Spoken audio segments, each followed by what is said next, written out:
Assalamualaikum warahmatullahi wabarakatuh. Pemirsa Bunga TV bersama saya Nindi.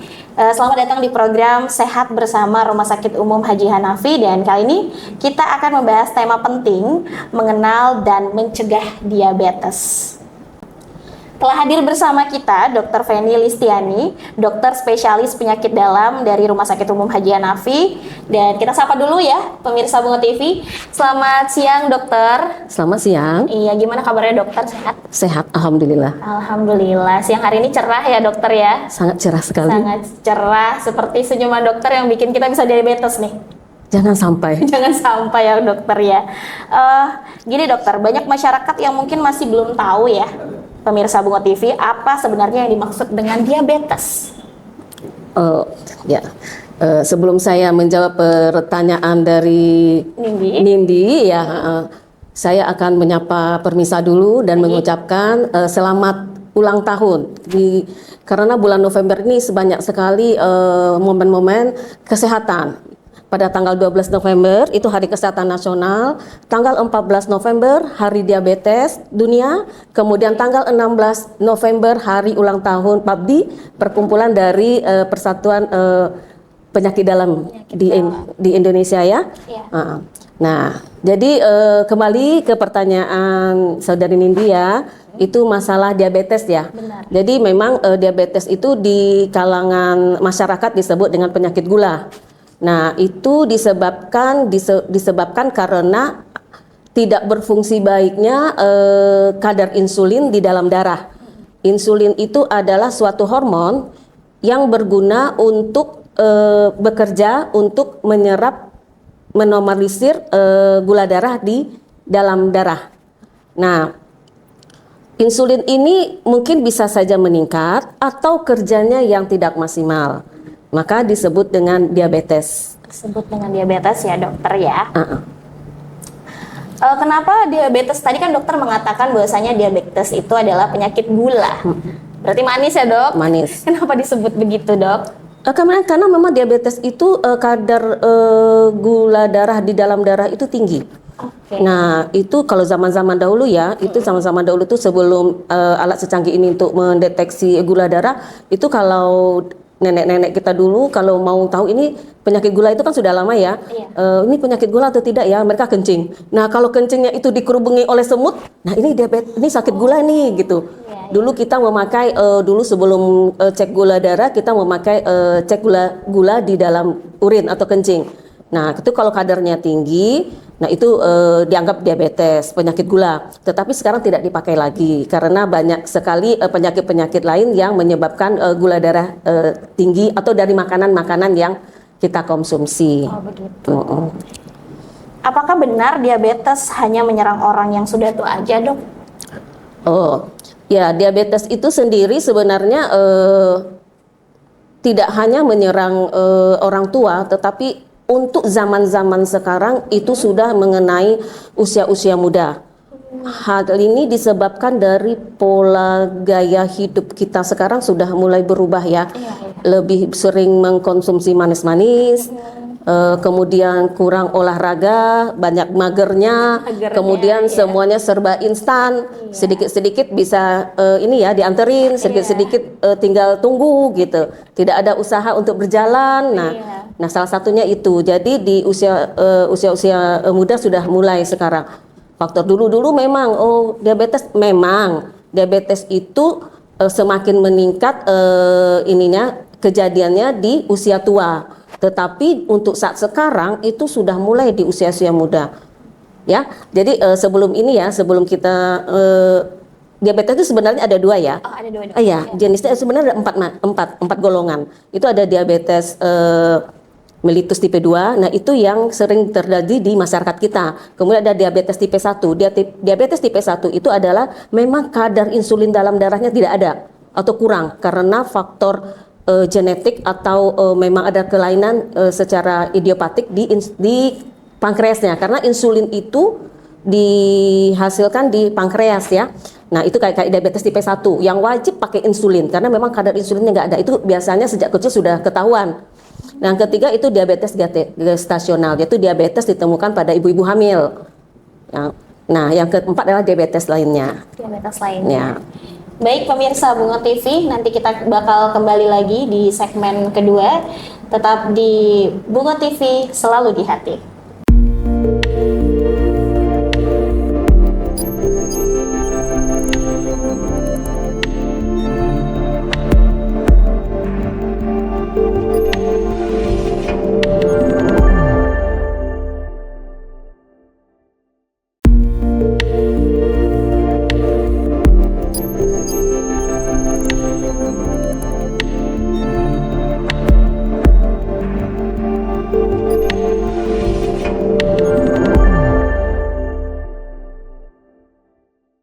Baik pemirsa Bunga TV, masih bersama saya Nindi dan Dr. Feni di dalam program Sehat Bersama Rumah Sakit Umum Haji Hanafi Muara Bungo. Kita lanjut bincang-bincang mengenai diabetes ya pemirsa. Dokter, ini saya mau tanya nih dokter, apa saja sih faktor resiko utama seseorang bisa terkena diabetes? Faktor risiko utama untuk terjadi diabetes itu kembali mungkin kita semua sudah sering mendengar, yaitu pertama ada faktor genetik ya, faktor genetik, juga ada faktor gaya hidup. Gaya hidup ini gimana? Kurang olahraga, suka konsumsi yang manis-manis, mudah mengalami stres. Stres ini stres kronis ya. Nah, itu yang pencetus yang paling utama di lingkungan kita. Tapi yang paling sering itulah gaya hidup. Mensukai mengkonsumsi yang manis-manis sama olahraga yang kurang. Dan jangan lupa juga obesitas. Obesitas juga mendukung untuk terjadinya diabetes. Kadang tuh saya ngerasa ya dok ya, kalau lagi galau itu kan larinya ke makanan manis. Iya kan, larinya ke sana biar lebih rileks. Kira-kira itu nggak boleh terus-terusan gitu ya dokter ya? Iya, memang tidak bisa terus-terusan untuk mengkonsumsi yang manis-manis saja. Mungkin kalau dilarikan jangan terlampau suka yang makan yang manis-manis. Oke. Nah. Begitu dokter. Nah, dari pengalaman dokter nih, apakah faktor keturunan berperan besar atau lebih karena gaya hidupnya saja? Jadi untuk faktor genetik atau keturunan itu sangat berperan besar. Jadi seandainya kita sudah mengetahui keluarga kita, ayah atau ibu kita menderita diabetes, itu kita sudah warning untuk menjaga pola hidup, menjaga makanan, menjaga kesehatan, olahraga, mengendalikan stres gitu, dan mencek rutin. Ya, gula darah kita. Paling tidak kita bisa mencek A1C atau HbA1c untuk melihat apakah kita sudah mulai mengidap diabetes. Jadi untuk saat ini kalau diabetes itu sudah menderita, nah kita jangan sampai kalau bisa kita sudah mengetahui bukan kita sedang diabetes, tetapi pre-diabetes kita sudah tahu gitu. Jadi kita harus jaga-jaga gitu. Karena bagaimanapun itu mencegah lebih baik daripada mengobati ya. Berarti kalau memang sudah ada dari keluarga kita yang mengalami keturunan diabetes, kita harus cek berkala. Iya, cek berkala ya. Begitu caranya ya dok ya.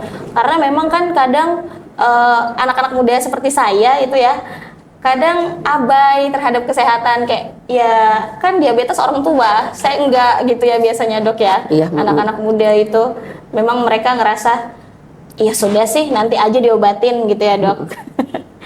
Nah, kalau boleh tanya nih dok, gejala awalnya itu seperti apa yang perlu kita waspadai tentang diabetes ini? Diabetes ini ya, gejala awal dari diabetes itu pertama sering kita mudah capek, letih gitu. Kemudian kadang-kadang ada yang berat badannya jadi turun. Kemudian ada sering kencing, sering minum, haus, mudah lapar gitu, sering makan gitu. Nah, tapi untuk membuktikannya kita perlu cek gula darah. Jadi kita tidak boleh terlampau paranoid ya. Kadang-kadang banyak sekali cek aja. Jangan yang sering itu, aduh gimana nih, dia gimananya banyak, tetapi dia tidak ada ambil action gitu. Iya. Nah itu kan yang nambah stres. Nah tambah stres itu gula darahnya semakin tinggi. Gitu. Nah itu jadi cek gula darah itu kalau bisa memang ini ada menurut aturannya ya. Ada yang namanya gula darah sewaktu, ada gula darah 2 jam setelah makan, ada gula darah namanya gula darah puasa. Nah itu ada ketentuannya. Jadi jangan terlampau, bagusnya cek gula darah langsung konsultasi ke dokter gitu Iya, ya. ke dokter, ya. Ini gimana gula darah saya? Iya. Apakah perlu saya makan obat atau belum? Sebenarnya kalau di dahulu itu ya cara pencegahan diabetes, pengobatan diabetes ini yang baru dikenal ini, kita nggak langsung makan obat kalau nggak begitu tinggi, cukup olahraga, diet. Cukup olahraga dan diet. Tapi kebanyakan dari kita itu gula darahnya sudah ditemukan sudah 300. Sudah melonjak Lonjak tinggi sekali. Jadi kita butuh obat. Butuh obat Ya. untuk peredam. Berarti tadi kan dokter sempat bilang bahwasanya berat badan yang menurun.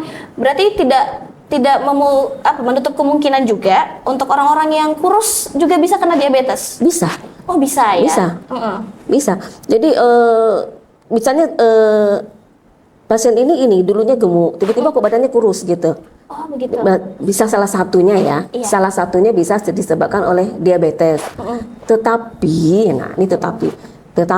itu kan namanya screening ya. Iya. Tetapi tidak selalu ya. Oh saya ini diabetes. Oh saya banyak juga penyakit-penyakit lain yang menyebabkan badan kita kurus. Penyakit kanker juga bisa. Iya, benar. Tiroid juga bisa gitu. Jadi nggak selalu begitu. ya. Tetapi yang harus kita utamakan itu adalah kita harusnya waspada.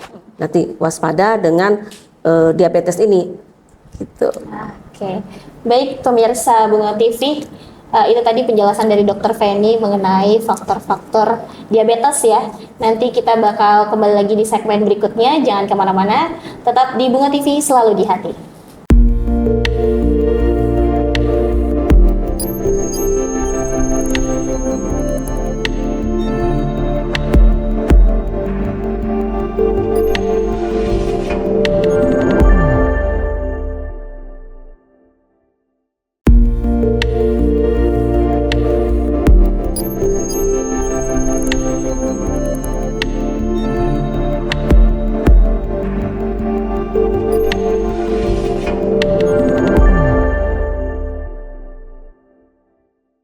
Baik, pemirsa Bunga TV masih kembali lagi bersama saya Nindi dan Dr. Feni dalam program Sehat Bersama Rumah Sakit Umum Haji Hanafi Muara Bungo.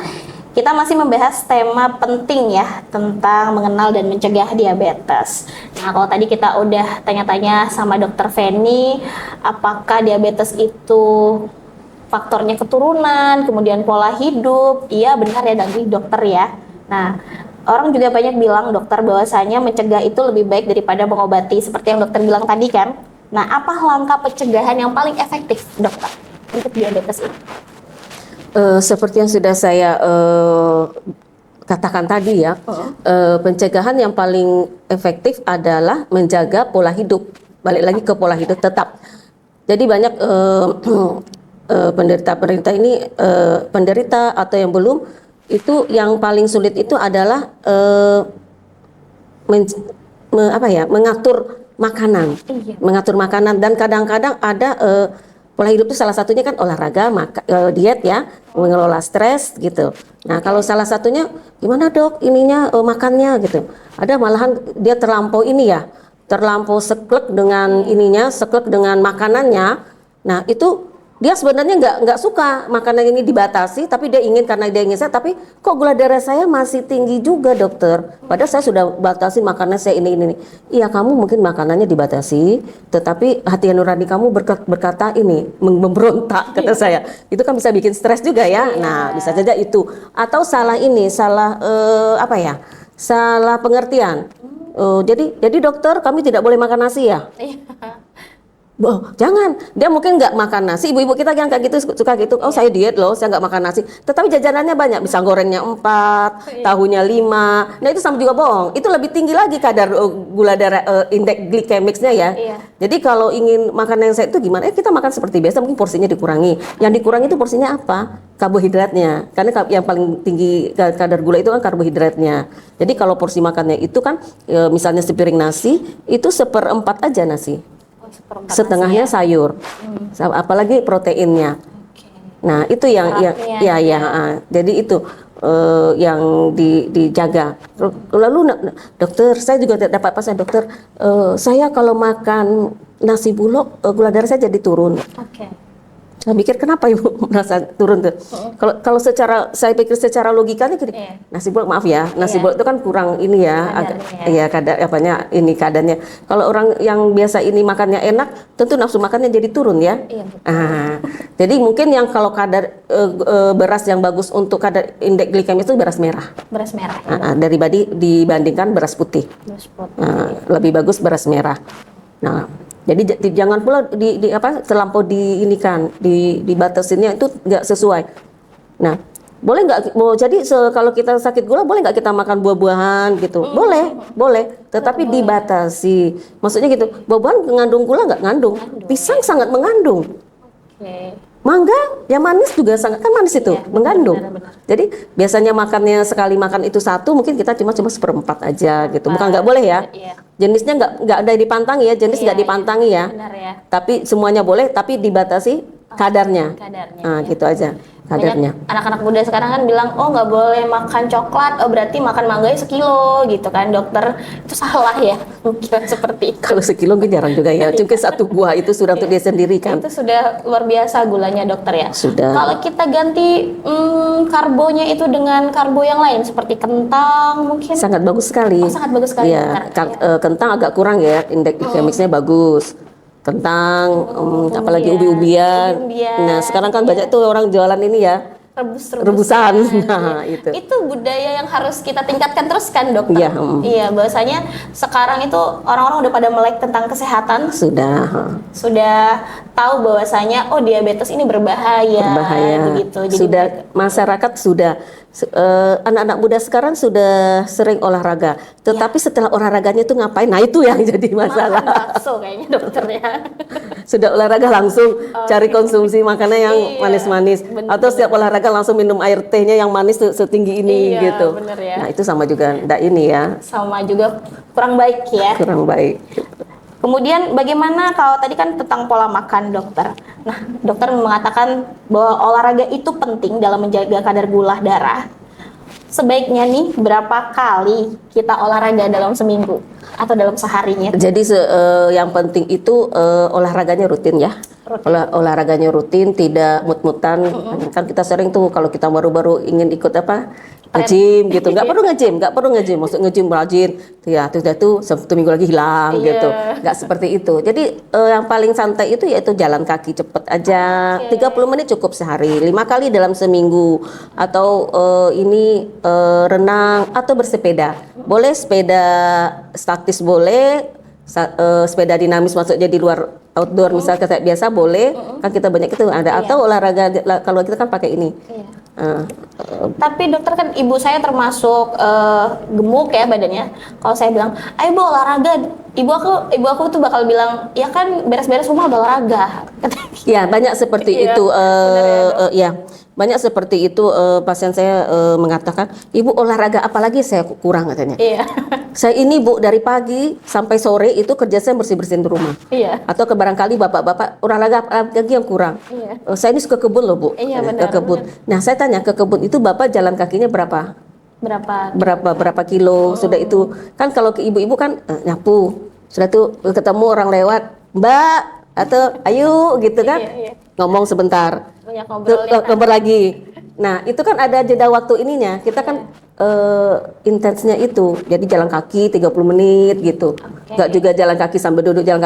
Kayak kita pergi kadang kita kan sering ke Car Free Day ya. Iya benar, Car Free Day. Car Free Day bukannya jalan kaki. Jajan. Itu kebanyakan maksud saya kan. Itu tadi ya pemirsa Bunga TV. Nah, kalau mengenai tentang pengobatan sendiri dok, Ya, Itu seperti apa? jadi jadi kalau kita menderita diabetes ini tidak hanya saya sudah makan obat, saya nggak perlu diet lah, kan sudah ada obat. Nggak bisa seperti itu. Tetap obat, diet, makannya dijaga, olahraganya tetap teratur. Tidak bisa tidak hal seperti itu. Jadi kalau obat makannya ini rutin. Ada obat makannya ini yang berupa suntikan, ada yang berupa dikonsumsi lewat mulut ya, oral gitu. Nah, ini harus rutin dan harus terjaga. Yang paling sering itu kalau pasien sudah mendapat insulin ya, insulin, gula darahnya tinggi, kita nggak bisa lagi pakai obat makan, kita anjurkan insulin. Nah, dok, pertama kali itu yang paling ditanyain oleh pasien, ini ketergantungan nggak dokter? Nah itu dia sering, ini ketergantungan dokter. Jadi itu bukan ketergantungan, tapi itu kebutuhan. Gitu. Kebutuhan ya, mau tidak mau ya. Tidak mau dia harus mengkonsumsi insulinnya gitu. Bukan ketergantungan, tapi memang kebutuhannya dia untuk harus memakai insulin untuk mengontrol gula darahnya. Mungkin pasien ini ya, saya sering itu cuma gula darah kok. Kenapa harus dipikirkan? Ya. Cuma gula darah kok. Mungkin kalau sekedar hanya gula darahnya yang tinggi mungkin tidak jadi masalah ya. Oh, cuma gula darah tinggi. Tetapi efeknya gula darah tinggi itu kemana-mana. Satu, dia akan memicu untuk terjadinya stroke. Dia juga akan memicu untuk terjadinya gangguan pada ginjal yang ujung-ujungnya cuci darah. Dia akan memacu untuk menyetuskan neuropati. Neuropati itu kesemutan. Betul-betul hidup kita nggak nyaman lagi kan. Yang ketiga, dia akan memacu, bicara pada laki-laki menimbulkan impoten. Itu ada pemicunya. Untuk laki-laki dia bisa impoten. Untuk perempuan dia mudah terjadi infeksi, mudah terjadi jamur, gatal-gatal. Nah, jadi gula darah ini kemana-mana perginya. Bukan sekedar tinggi aja begitu. Karena kita cegah itu untuk mencegah komplikasi yang namanya ada makro mikro yang tadi itu. Ke mata juga. Ke mata juga dok? Ya, ke mata. Jadi kalau seandainya udah gula darahnya itu nanti dokter mata pasti bilang, ibu ke apa dulu ya, kedali dulu gula darahnya ya, ke dokter penyakit dalam katanya. Gitu ya. Kalau jadi dia mudah jadi retinopati, namanya retinopati ya bahasa Indonesia, ke pembuluh darah mata. Jadi dia tuh menyebar kemana-mana, ke jantung juga. Bahaya ya dok ya? Bahaya kalau ininya. Sekali. Baik pemirsa Bunga TV, itu tadi bincang kita bersama Dr. Feni. Nanti kita akan kembali lagi di sesi berikutnya bersama saya Nindi, masih di Bunga TV selalu di hati.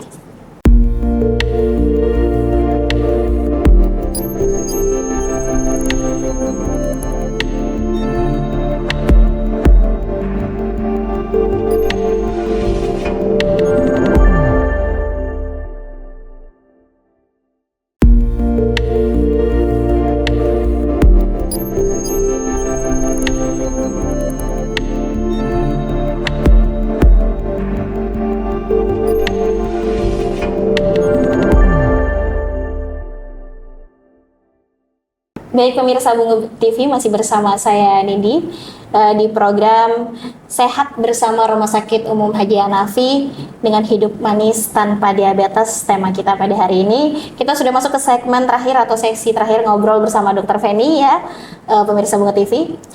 Kita masih mau tanya-tanya lagi biar kita makin tahu dan makin banyak ilmu. Bener kan dok? Benar sekali. Bagaimana sih dok prosedur bagi masyarakat yang ingin berkonsultasi atau melakukan pemeriksaan diabetes di Rumah Sakit Umum Haji Hanafi? Oh iya, Rumah Sakit Umum Haji Hanafi sudah menyediakan layanan untuk pemeriksaan gula darah.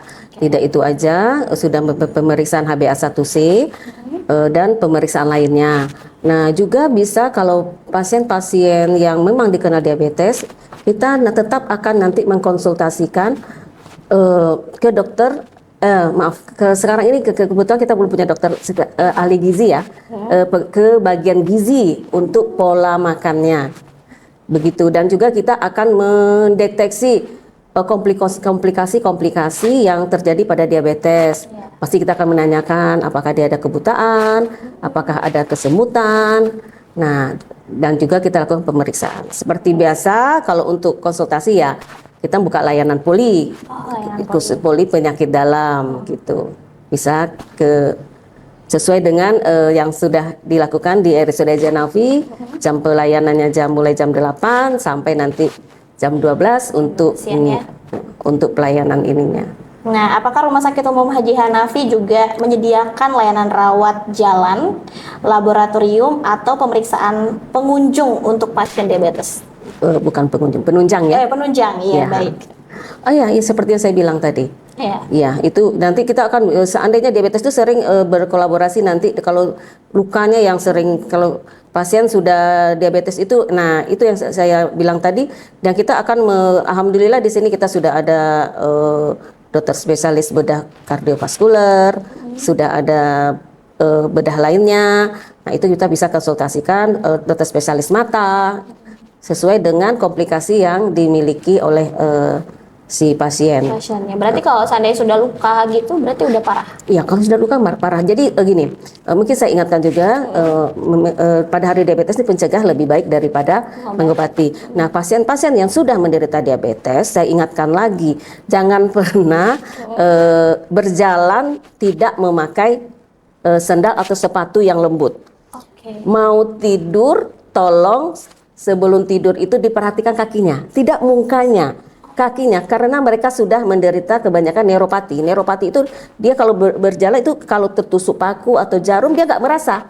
Tiba-tiba sudah luka aja, sudah bernanah aja.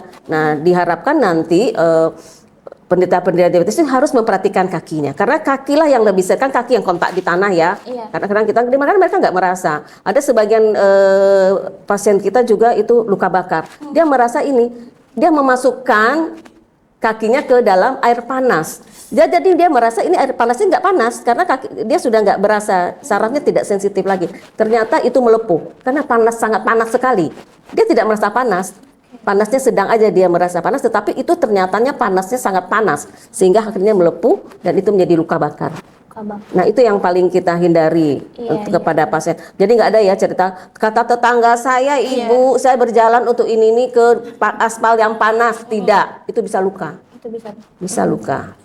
Kalau misalnya ini dok, kayak ini ternyata darahnya manis, apakah itu termasuk itu diabetes juga? Ya, darah manis itu nggak bisa kita kalau orang awam ini darah manis atau tidak itu nggak bisa, kita tetap yang patokannya cek gula darah. Nah, ada satu lagi mungkin ada ya yang nanya ini ya diabetes, ini diabetesnya lukanya apa? Diabetes basah atau diabetes kering? Nah, itu ada yang seperti itu yang nanya diabetesnya ini jenisnya yang basah atau yang kering. Diabetes tetap diabetes. Nggak ada yang basah, yang kering nggak ada. Kalau di dalam ininya nggak ada, medisnya nggak ada. Oh, ini lukanya cepat sembuh, ini lukanya basah gitu. Mungkin tergantung kumannya, tergantung apanya kadar gula darah di dalam darahnya kan. Nah, gitu. Berarti tidak ada kategori gula basah atau gula kering. Kan banyak tuh masyarakat, oh kalau gula kering kurus badannya, kalau gula basah gendut gitu ya dok. Kan biasanya begitu tuh. Ternyata tidak ada ya, tidak ada pemirsa ya. Baik dokter, kita sudah hampir sampai di segmen terakhir nih. Kira-kira apa pesan dokter Feni untuk masyarakat agar mereka lebih peduli terhadap kesehatan tubuhnya dan tidak menunda pemeriksaan? Iya, di momen hari diabetes besok ya, tanggal 14 November itu hari diabetes, sudah saatnya kita mulai memikirkan untuk mencegah penyakit diabetes pada diri kita sendiri. Mungkin kalau biasanya makanannya sering jojoran, ya mulailah dietnya, mulailah olahraganya, mulailah sering mengontrol, memeriksakan dirinya apakah terkena diabetes atau tidak. Nah, seperti itu. Seperti itu ya dok. Baik dokter Feni, terima kasih dokter Feni atas waktunya dan penjelasannya yang sangat bermanfaat banget ya.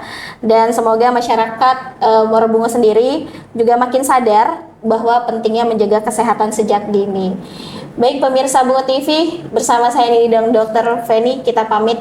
Wassalamualaikum warahmatullahi wabarakatuh. Waalaikumsalam warahmatullahi wabarakatuh.